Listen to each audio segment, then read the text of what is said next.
At 800 meters below the surface of the Pacific Ocean, the water temperature hovers just above freezing. The pressure at this depth is 80 times greater than what a human body experiences on land, enough to collapse a steel drum in seconds. There is no light, not a trace. The darkness here is not the darkness of a closed room or a moonless night. It is absolute, geological, permanent. Sound travels differently. Time seems to lose meaning. And in this place, a place that most living things on Earth will never come close to, something is moving. It moves slowly, almost lazily, its pale pink body drifting through water so cold and compressed that most animals would cease to function within minutes. Its snout extends forward like a blade, lined with thousands of microscopic sensory pores, reading the ocean the way a blind man reads a room. Through touch, through electricity, through the faint biological signals of things that are still alive. It has been doing this, in one form or another, for 125 million years. It was here before the Alps existed, before the Atlantic Ocean reached its current width, before the first flower ever bloomed on land. Today, we are diving into the world of the Goblin Shark, the most ancient living predator you have never thought about, and the one that perhaps deserves your attention most. The Goblin Shark, Mitsukarina ostoni, entered the scientific record in 1898 under circumstances that were almost accidental. A Japanese fisherman working deep waters near Yokohama hauled up a specimen unlike anything he had encountered. The animal eventually reached Professor David Starr Jordan, who formally described and named it. But naming something and understanding it are entirely different achievements. In the century and more that followed, fewer than 50 live goblin shark encounters have been documented globally. Most specimens arrive dead or near dead, crushed by the rapid pressure change of being brought to the surface in trawl nets. The handful of times living goblin sharks were transferred to aquarium facilities in Japan in 2007, and again briefly in 2015, none survived beyond 7 days. The animal simply cannot exist outside of its environment. It is so precisely calibrated to the conditions of the deep that surface exposure is not stress, it is dissolution. What makes the goblin shark's anatomy immediately striking is not just the rostrum, that long, flat blade-like snout, but the relationship between the rostrum and the jaw beneath it. In most sharks, the jaw sits relatively close to the snout, in a fixed resting position. In the goblin shark, the jaw hangs loosely, suspended by elastic ligaments that allow it to project dramatically forward during a strike. High-speed camera footage, first analyzed in detail by researchers Kazuhiro Nakaya and colleagues in a 2016 study published in Scientific Reports, revealed that the goblin shark's jaw extends forward at speeds reaching approximately 3.1 meters per second, among the fastest jaw protrusion speeds recorded in any shark species. The entire strike cycle completes in under 0.3 seconds. At this speed, the jaw creates a suction wave that draws water inward, pulling prey into the mouth before it has any opportunity to respond. A fish hovering what appears to be a safe distance from a slow-moving predator is simply gone, with no visible intervening motion. The rostrum itself is one of the most sophisticated passive sensory instruments in the natural world. Its surface is perforated by thousands of ampullae of Lorenzini, the same electroreceptive organs found in all sharks, but concentrated here in unusually high density across an unusually large surface area.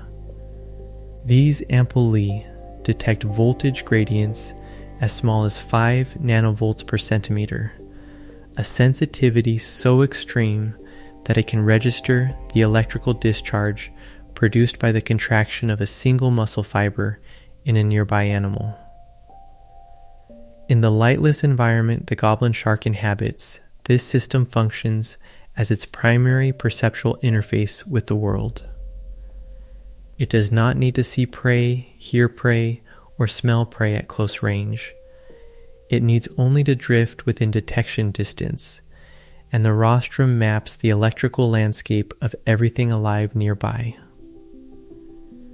The extended length of the snout increases the surface area available for these receptors, effectively widening the sensory field the animal can monitor at any given moment. It is, in biological terms, a wider antenna, evolved not for intimidation, but for precision. The body composition of the goblin shark reflects a specific metabolic strategy rarely seen in apex predators. Unlike fast-swimming pelagic sharks, such as the shortfin mako, which maintains a partially elevated body temperature through a heat exchange system called the ret mirabile and possesses dense, powerful musculature, the goblin shark is what biologists classify as a low-energy specialist. Its liver, which in many sharks is used for buoyancy regulation, is extraordinarily large relative to body size, comprising up to 25% of total body weight in some specimens.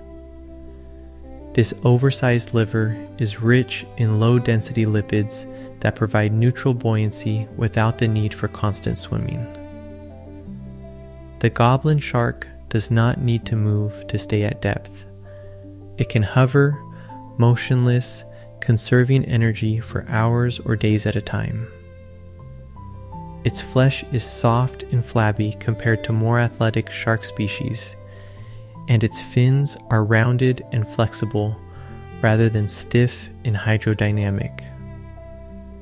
Every physical characteristic points toward the same evolutionary conclusion.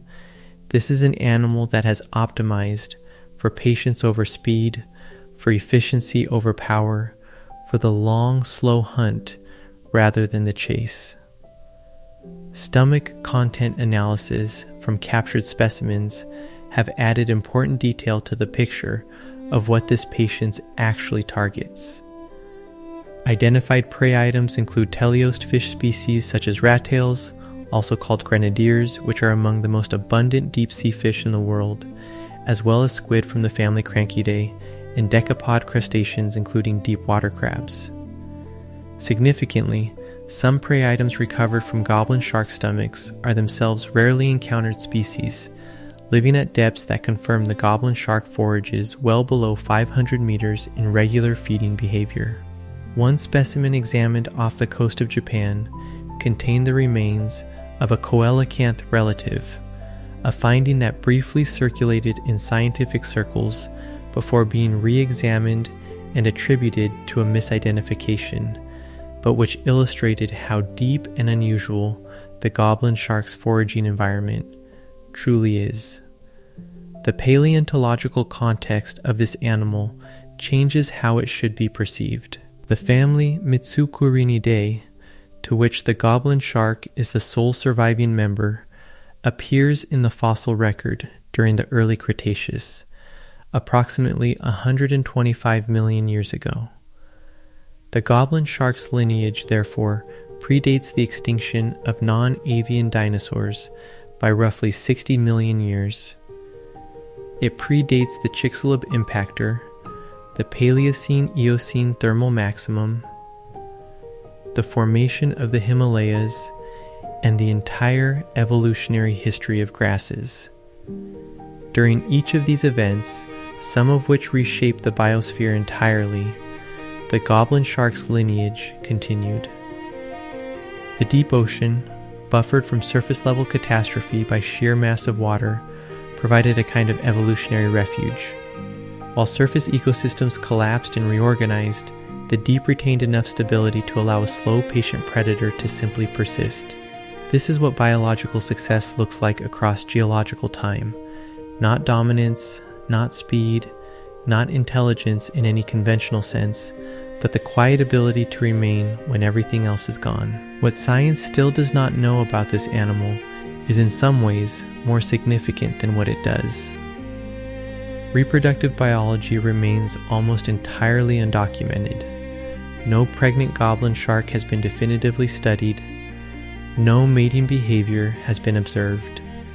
The species is presumed to be ovoviviparous based on phylogenetic inference from related species, but this has never been confirmed with physical evidence. Juvenile goblin sharks, animals between roughly 30 centimeters and 1 meter in length, are almost entirely absent from scientific collections, creating what researchers refer to as a developmental gap in the data.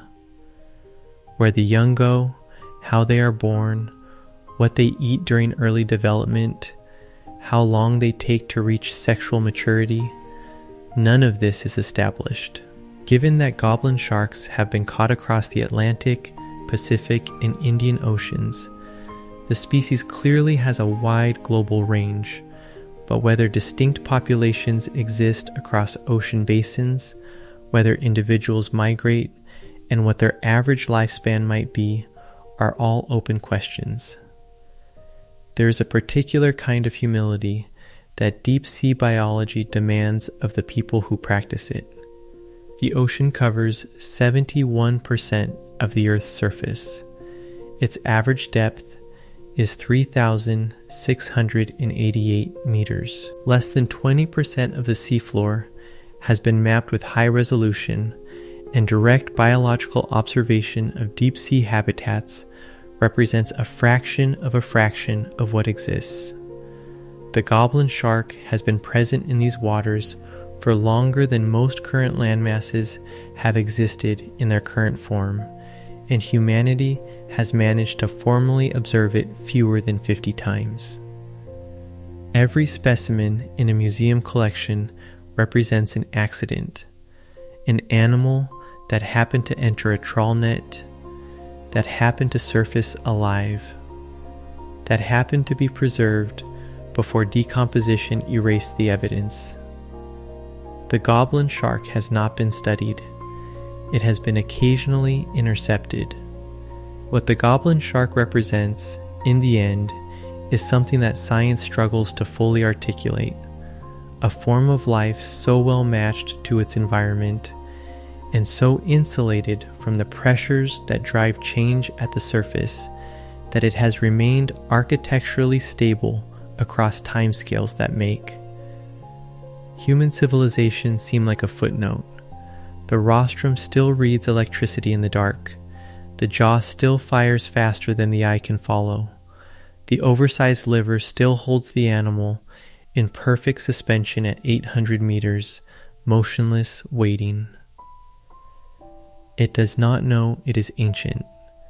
It does not know that the world above the thermocline has changed beyond recognition since its lineage first appeared. It knows only what it has always known: the cold, the pressure, the dark, and the faint electrical pulse of something alive and close. That has always been enough. For 125 million years, it has always been enough.